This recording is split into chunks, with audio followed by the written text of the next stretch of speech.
I'll just say that for the sake of this. A happy Mother's Day.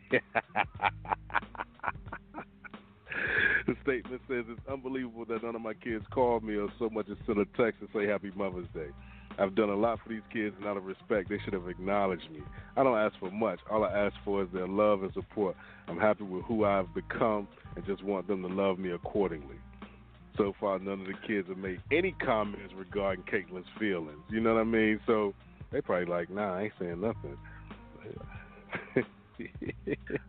Well, we're actually having an interesting case here in North Carolina. We'll come back to the moon in a little bit.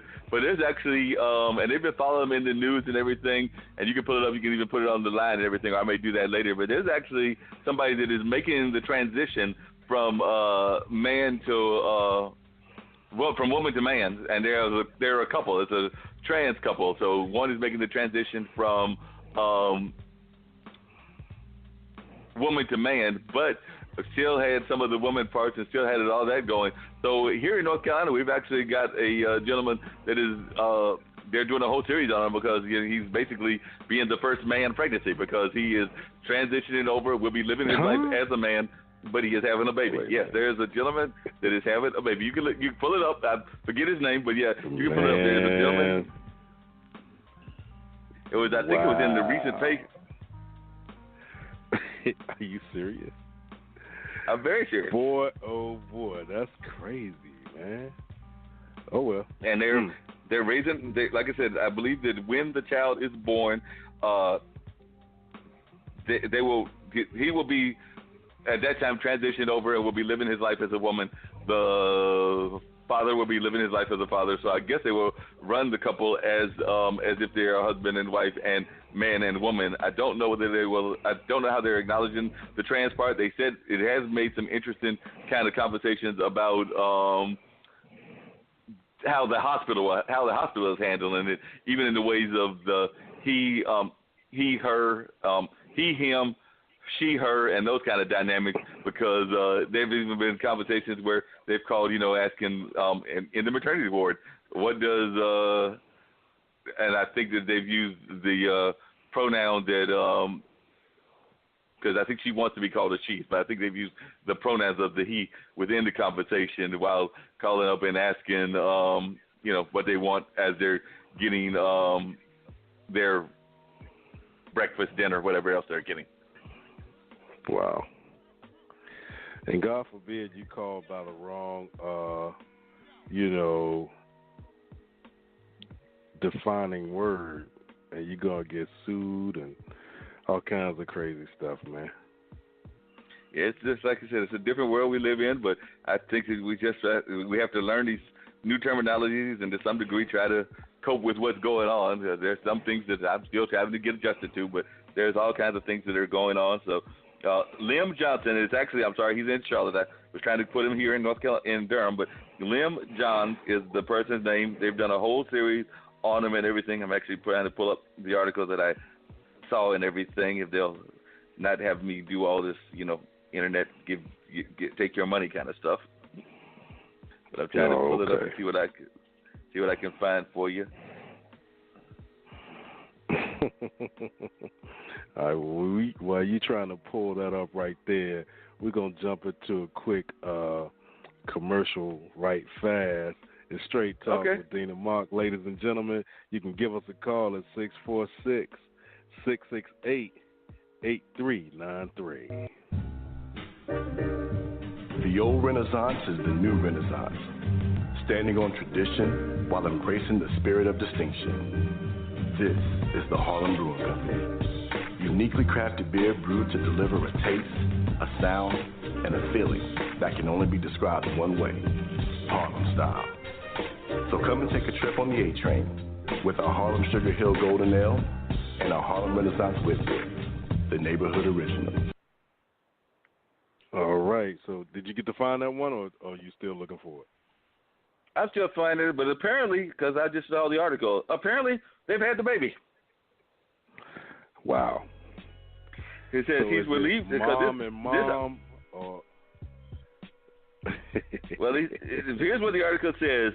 He apparently it was earlier this month. He says he's relieved the waiting room is empty. Maybe no one will notice me, he thinks. Lim is 5'6" with a beard and a baby bump. As he takes a seat, the door to the ultrasound room swings open, and he hears a conversation down the hall. The voices get louder. Lim's mind races as a pregnant woman and her family head his way. Will they see me, he wonders. What will they think? As the group turns the corner toward him, Lim inches lower and lower in his chair. Head down, he stares at the clipboard on his lap until they exit. Then he watches the clinic manager searching for her next patient. I saw the look on her face, Lim says. He tells her, it's okay. I'm a trans man, and I'm pregnant. The older woman smiles and says, you're my first one. So apparently there have been a couple of these around the country and everything. Who I really am, Lim, for as far back as he can remember, has longed to have children. But it was only recently in his late 20s he imagined himself pregnant. He's not the first transgender man to have a baby. While there's no official data or record keeping on trans men giving birth, the recognition of first is typically given to Thomas Beatty. Beatty appeared on the Oprah Winfrey Show in 2008 when he was about 6 months pregnant. Also, headlines announced Beatty as the world's first pregnant man. Trans health experts say it's likely hundreds came before him. Wow.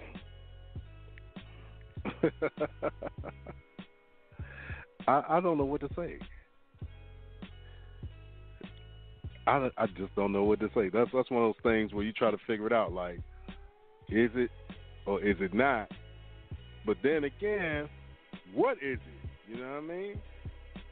We used to it being one or the other. You know what I'm saying? And then everything's getting tossed up in the air now, and it's all confusing because everybody wants it to be this way or that way. So, which one is it?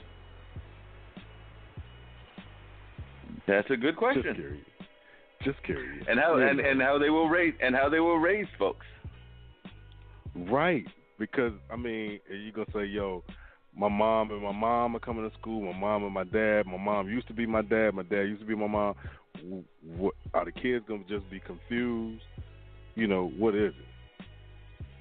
Yeah, it's gonna be interesting to see how folks raise their kids and everything. Like I said, I've known a couple of friends of mine that were lesbian ladies that had kids and raised the kids as a couple. But I want to say that I don't know if they ever identified one as a lead, as a male parent and another as a female parent. I think they just raised them as what they were, which was a lesbian couple, two women raising the child, and in some cases it might have been because of in vitro, depending on their ages and everything, and sometimes it might have been a donor, but there are various ways that people may have done it and everything to have the baby, but definitely after they had the baby, I want to say that the few that I know, and there's an active community here in North Carolina, particularly around the Triangle, I want to say that most of them have raised them as the two mothers, and as best I can tell, they seem to be doing well, the kids do. I haven't heard of any kids having any sort of male adjustments, and some of them are actually doing better than some of my friends that have had kids that are both a husband and a wife, but the husband and a wife are at each other's throats. Right. So in some case, love is just a fascinating thing, and some love I don't try to understand how people fall in love, how they fall in love, or the nature of their love relationships. I just hope that whoever comes into the world, that they have two loving parents, and I don't care what the nature of the parents are. That's just my attitude. I just want them to have two loving parents, because we got a lot of folks out there of all sorts that are not loving and are at each other's throats, and I just think that that's wrong for the kids. So, like I said, if you're in, I think somebody might have been last week said, if you're in a bad relationship, get out. And I would agree with that. Sometimes it doesn't matter what that relationship is. I don't care if you're lesbian, gay, trans, straight. I don't care if you're into the swinging society. I really don't care what you're into. But whatever you are, at least be open and honest about the relationship, and don't be trying to get into relationships that are going to be hurtful and harmful to not just yourself, but if you have kids, harmful to the kids involved as well. That's one of the things I have against folks that stay into marriages because they are afraid of what it might do to the kids. And I'm sitting there going like, if y'all go ahead and get divorced, right, the kids probably could get over it. But if y'all sit there and add to their trauma, that's just going to add to what's going to happen when they get older and when they're starting to deal with relationships themselves. So, like I said, if you see the fire burning, it might be time to leave the house. Do something, damn. I mean, stop showing these kids what an effed up relationship looks like, because they take it as being the norm, and they search for that same type of relationship. You know what I'm saying? Yeah. But here's what they said. Scientists Monday on the moon. I'm going to come back to the moon. We can come back to that conversation later. But scientists Monday gave us the unsettling news that our favorite natural satellite is shrinking, according to a new study. The shrinking is also causing moonquakes, which have also recently been detected. But it's no cause for concern, says study co-author Nicholas Schmier, a University of Maryland geologist, in an email to USA Today. As the moon cools, its overall size has contracted or decreased by about 100 meters over the past 4.5 million years, which is why we say it's shrinking. So that's what's going on. The moon is just doing what the moon naturally does. So it's just going through a little bit of shrinking and doing what, natural planets do and everything. So, if it's going to implode, it's probably none of us, our grandkids, our great-grandkids, several generations, we probably won't be around to see it. That's true. That's true.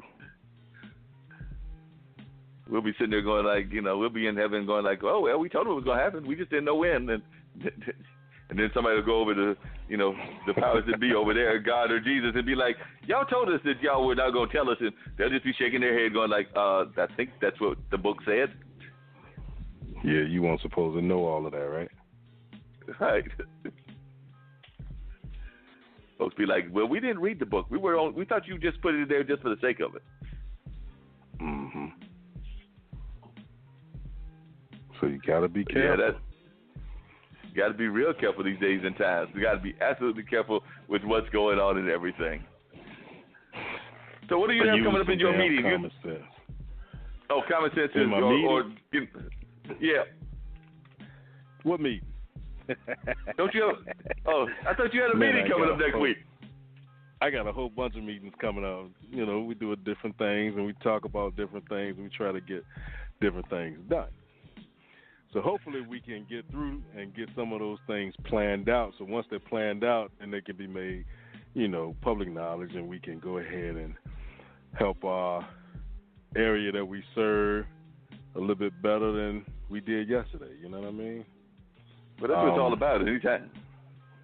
And that's the thing, like, you have to do for others, because, doing for yourself is okay, but the real pleasure comes when you're able to help someone. Oh, yeah. That's what it's all about, is helping other people and trying to see what they can do and how they can help you. Yeah, I gotta give a shout out to the most worshipful Tasan Rasul Dawood, who is our 89th Grand Master here in New Jersey, the most worshipful Prince Hall Grand Lodge Friendly Scepter Masons, state of New Jersey. And his quote comes from, Muhammad Ali, that says, "Service to others is the rent you pay for your room here on earth." So, and that's real. Oh yeah, that's real. You can go through your whole life and just do for yourself. But when you pass, you took all that time to chase the money, and then when you get older, you don't have anywhere to spend it. So you got to be real careful about that. You know what I mean? That's very true. That is very true. I think I heard a doorbell. Yeah, you did hear a doorbell, and we're going to bring our caller in 1 second. Ladies and gentlemen, it's Straight Talk with Dean and Mark. Bass players, best thing you can do for your overall sound. You've got to see this. New Basstone Incorporated makes Nightwalker bass guitar tube preamps. This preamp will give your sound such a boost, it's just incredible. Try it today. Try it today now. A great sounding bass guitar will make for a great sounding band. Make your band sound at its best. Best thing you can do for your bass guitar sound. NewBassTone.com. NewBassTone.com. All right, caller 919. You are on the air with Straight Talk with Dean and Mark. Good evening. Tell us who you are and where you're calling from. Hey, good evening, Dean and Mark. This is Julie Bryce calling from Bull City Mini here in Durham. How are you doing, Julie? I'm so glad you could call us, Julie. Julie is an entrepreneur. Julie and her folks are actually involved in creating a mini golf course here in Durham, North Carolina. So I just